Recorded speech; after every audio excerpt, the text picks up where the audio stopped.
आपकी एक नेटफ्लिक्स पे एक वेब सीरीज़ भी आ रही है पिथौरागढ़ करके। तो वो भी तो एक मैंने सुना है कि वो भी एक असली और बड़ी इंटरेस्टिंग कहानी है।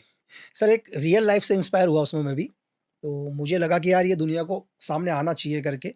एक लड़की की कहानी है नॉर्मली कि एक 24-25 साल की लड़की जो कभी इंडियन आर्मी में नर्स हुआ करती थी, वो जेल को हाइजैक करती है सर। जेल को, सिविल जेल जेल को को। सिविल जेल को। मैं अगर मेरे से कोई ये पूछे कि हिंदुस्तान का सबसे हाई रिस्क जगह कौन-सा है? तो कई लोग बोलेंगे यार संसद भवन कोई क्या, मेरे दिमाग में जेल भी जाएगा सर। से एक चीज़ पूछता हूँ, आप एक चीज़ बताइए कि सपोज़ करो कि 2 मिलिटेंट या 2 टेररिस्ट दिल्ली के अंदर आ जाएँ, तो दिल्ली सेफ है या नहीं है सर? जब तक वो 2 मिलिटेंट या टेररिस्ट पकड़े नहीं जाएँगे, दिल्ली सेफ नहीं सेफ है। नहीं है। एक जेल के अंदर 2000-3000 कैदी हैं, उसमें से कितने मिलिटेंट हैं? अगर उनको कोई हाइजैक कर ले और वो निकल जाएँ, तो इस देश के लिए कितना बड़ा थ्रेट है सर। मतलब सिक्योरिटी फोर्सेस हो या पुलिस फोर्स हो, कोई भी हो, ठीक है? कितनी मुश्किल से लोगों को पकड़ के जेल के अंदर रख के रखती है। अगर कोई उन्हीं को हाइजैक कर ले, तो अगर मेरे से कोई बोले, मैं बोलूँगा भाई सबसे सिक्योर जगह होती है जेल। जेल एक शायद मुझे लगता है कि संसद भवन में तो 1 मिनट, 2 मिनट के लिए कभी लाइट भी चली जाती होगी, जेल में तो कभी लाइट भी नहीं जाती है। तो एक 24 साल की लड़की ने जेल हाइजैक कर लिया। मतलब ईज़ी लग रहा है कि उसने क्या प्लानिंग करी, मतलब कितने एक 6, 7, 9 महीने की उसकी कैसे प्लान करा कि मैं एक जेल को हाइजैक करूँगी और जो जो भी जिससे भी वो प्यार करती थी, उसका जो बॉयफ्रेंड है, उसको निकाल कर ले गई वो जेल से। इसका और थोड़ा शुरू से बैकग्राउंड दे सकते हैं? बैकग्राउंड नॉर्मली तरीके से एक छोटा-सा है, कहानी क्या है कि नॉर्मली गाँव घर के रहने वाले लड़के हैं। बहुत उस टाइम उत्तर प्रदेश, उत्तराखंड एक ही हुआ करता था। रोज़गार तो आज मतलब आज थोड़ा 2024 है, तो लगभग 2000 के दशक में एक लड़की एक पहाड़ों में रहती थी, देन उसका एक बॉयफ्रेंड भी जस्ट बगल में ही। रोज़गार कुछ भी नहीं था उसके पास, लड़के के पास। लड़का छोटा, उसके 2-3 दोस्त हुआ करते थे और 2-3 दोस्तों के साथ वो छोटी-मोटी चोरियाँ कर लेता था। चोरियाँ कैसे? जंगल से पेड़ काटना, ठीक है? रात को जाके नदी से मतलब बजरी-अजरी चुरा लेना, ये छोटा-मोटा चोर। तो उसकी गर्लफ्रेंड का सिलेक्शन हो गया मेडिकल में, इंडियन आर्मी में नर्स में तो वो चली गई ट्रेनिंग के लिए। तो उसकी गर्लफ्रेंड ने उसको समझा दिया, यार भाई देख तू एक काम कर, इनका साथ छोड़ अब तू, ठीक है? तो वो बोला ठीक है यार, मैं ऑल्टो चला लेता हूँ, किराए की ऑल्टो चलाने लग गया भाई। तो वो 3 दोस्त अलग हो गए, तो 3 दोस्त अभी भी चोरी-वोरी कर रहे हैं। एक किसी चौथे ने आके उनको बोल दिया, यार छोटी-मोटी चोरी क्या करोगे भाई? एक बड़ा हाथ मारो, बड़ा हाथ मारो। तो लाइफ सेट हो जाएगी। तो उसने कहा बड़ा हाथ क्या? बोला नेपाल से एक आदमी आता है बुड्ढा-सा, वो दबा के सोना-चांदी लेके आता है।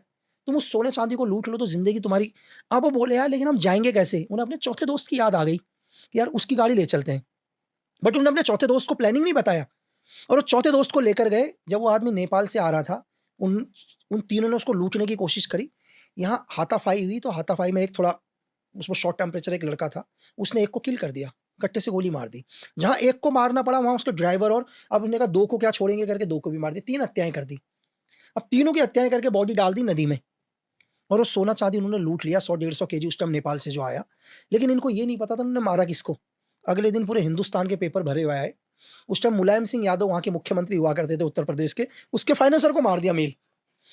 अब वो लोग इतने हाइलाइट हुए, इनको 24 घंटे में जेल डाला और इतने हाइलाइट हो गए कि इसकी नज़र अंडरवर्ल्ड में बैठे हुए छोटा राजन को भी पड़ी। क्योंकि 93 के बाद डी और राजन ग्रुप दोनों अलग हो गए, तो राजन बोलता है भाई मैं इंडिया फ़ेवर में हूँ।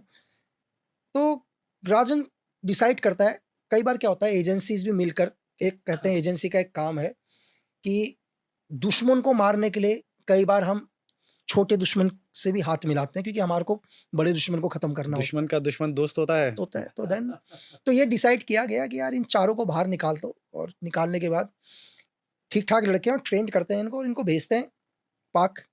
जैसे एक बारी अगर आपने एक चर्चाओं में सुना होगा, तो इंडियन गवर्नमेंट, हम तो नहीं बोलते, कि आया था बीच में कि फरीद तानाशाह और विक्की मल्होत्रा यहीं अशोका होटल में पकड़े गए थे करके, और इनको भी हम मतलब एजेंसीज़ रेडी कर रही थी।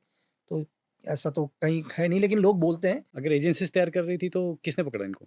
मुंबई पुलिस ने, दोनों वांटेड थे, दोनों वांटेड थे, बांग्लादेश में थे दोनों के दोनों, ठीक है? राजन के लिए काम करते थे, तो दिल्ली में थे। ये लोग कहते हैं कि मतलब मीडिया का कहना है कि एजेंसीज़ के लिए काम कर रहे थे, लेकिन कभी ऐसा सामने ऐसा कोई दस्तावेज़ नहीं है। एजेंसीज़ तो बताती है नहीं। तो देन फिर सेम इन्हीं 4 लड़कों को भी रेडी किया गया बोला, और चारों लड़के रेडी हुए और रेडी होने के बाद ये लोग जाने वाले थे बाहर।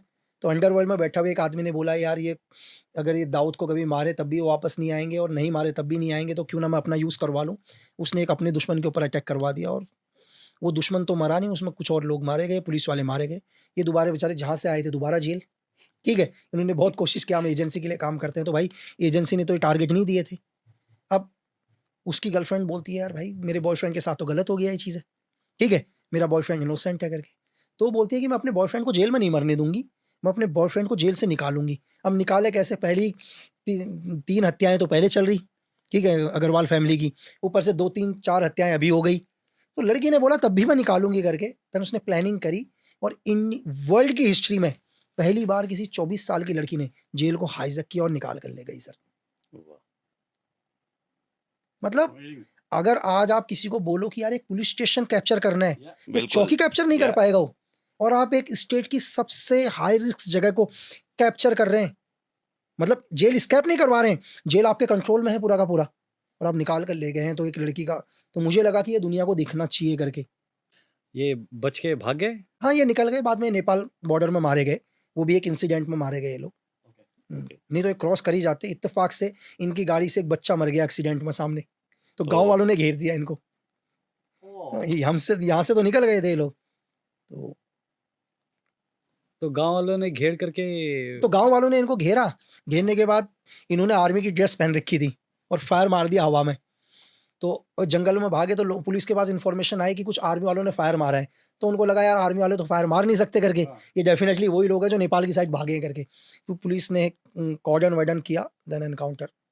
लेकिन जेल सक्सेस, जेल हाईजैक किया, हाईजैक वो सक्सेस। निकाल के ले गए वहां से। लेकिन बहुत लंबी प्लानिंग उसके लिए, कम से कम 9-10 महीने वो लड़की ने अकेले किया उस सपोर्ट? लड़की ने एक टीम बनाई, और उन टीम को पता ही नहीं था वो जेल हाईजैक कर रहे हैं करके। उस लड़की ने भी गेम खेला कि मैं रॉकी ऑफिसर हूं करके, और तुम्हारे जैसे लोगों को आरएनडब्ल्यू को जरूरत है। और उन सब लोगों, ऑलरेडी देखो आर्मी की नर्स थी वो, एज ए लेफ्टिनेंट, क्या बोलते हैं, non MNS, medical yes. MNS, तो उसकी लेफ्टिनेंट ही है शायद डायरेक्ट। तो 24 साल में तो बेचारी लेफ्टिनेंट ही रह गई। उसने भी लोगों को टारगेट करे, और टारगेट करने के बाद कुछ लोग जेल से निकले हुए, तो कुछ गाड़ी अच्छी चलाने वाले तो उसको बोले यार तुम इतनी अच्छी गाड़ी चलाते हो पहाड़ों में, तुम्हारी जरूरत देश को। बोले मैम हमारे को कौन लेगा नौकरी में ना, तो हम बोले यार तुम्हारी जरूरत है करके, देश तुम्हारे से लोगों को ढूंढ रहा है करके, मैं सिगरेट सर्विस के लिए काम करती हूँ। तो अपने साथ गाड़ी में बैठा के ले गई। जब आर्मी कैंट के अंदर जाएगी तो गेट में जो जवान लोग रहेंगे तो सलूट तो करेंगे ही। अब जो बैठा हुआ है उसको लग गया यार ये कोई बहुत बड़ा है करके, ठीक है, वो उसको अंदर लेकर गई। अंदर लेके बाद बाहर बैठाया, और दो तो ऐसी रैंडमली बात करी, बोला बस तुम्हारा सिलेक्शन हो गया है करके, अब तुम्हें ट्रेनिंग देनी है। ऐसी 13 लोग इकट्ठे करे उसने, और उन 13 लोगों को ट्रेनिंग दिया उसने, सेल्फ ट्रेनिंग, सोचो। और उन 13 लोगों को लास्ट दिन उनको ये पता नहीं था कि उनका मिशन क्या है। तो उन 13 लोगों को ये बोला, उनको ये नहीं पता कि उनका तैयारी किस चीज़ के लिए कर रहे हो। जब उसका अगले दिन, जब उसने जेल हाईजैक करनी थी, एक दिन पहले बताया कि अब तुम्हारी ट्रेनिंग कंप्लीट है करके। और वो पैसा कौन सा यूज़ किया उसने, जो सोना चांदी गाड़ा हुआ था उसके बॉयफ्रेंड ने, जो नेपाल वाला। और लास्ट दिन उसने बोला अब तुम देश के लिए रेडी हो चुके हो करके, अब तुम्हारे को कल जेल हाईजैक करनी है। तो सब शौक, ये क्या कर रहे हैं करके, जेल हाईजैक। तो बोले कि जेल हाईजैक करनी है, सिर्फ जेल हाईजैक दुनिया की नज़र में दिखाने के लिए होगी। तो बोली मैम दिखाने के लोग करें, दिखाने के लिए। बोला कि क्योंकि हमारे को हमारे 2 एजेंट निकालने अंदर से, ठीक है, और दुनिया को लगेगा कि उन एजेंटों को निकाला है और अखबारों में आएगा करके। तो लोग बोले मैम ये तो डायरेक्ट भी उनको गवर्नमेंट निकाल सकती है। बोला नहीं, ये दुनिया को हम दिखाएंगे कि हमने उनको निकाला है, ताकि हम उनको अंडरवर्ल्ड में डाल सके करके। तो वो बोले कि मैम इसके लिए तो पुलिस भी आएगी। बोला पुलिस आएगी, लेकिन वो तुम पर गोली नहीं मारेगी, दाएं बाएं गोली मारेगी, तो तुम भी दाएं बाएं मारना, ठीक है। तो उनको लग रहा सारा ड्रिल है एक। उसने बड़ा ऑपरेशन करवा दिया, ये लगा लो। टैलेंट तो है। मतलब एक 13 लोगों से उसने जेल हाईजैक करवा दी और निकाल के ले गई। उन 13 लोगों को पता ही नहीं है कि हम ड्रिल कर रहे हैं या रियल कर रहे हैं करके। और पुलिस के कितने स्टाफ होंगे जेल में? पुलिस के तो मतलब पुलिस वालों को बहुत चोट, पुलिस छोड़ो, बाहर की पूरी फोर्स आ गई थी, उससे पहले निकाल के ले गई वो उनको निकाल के ले गई। वो दाएं बाएं फायर मारने में थे।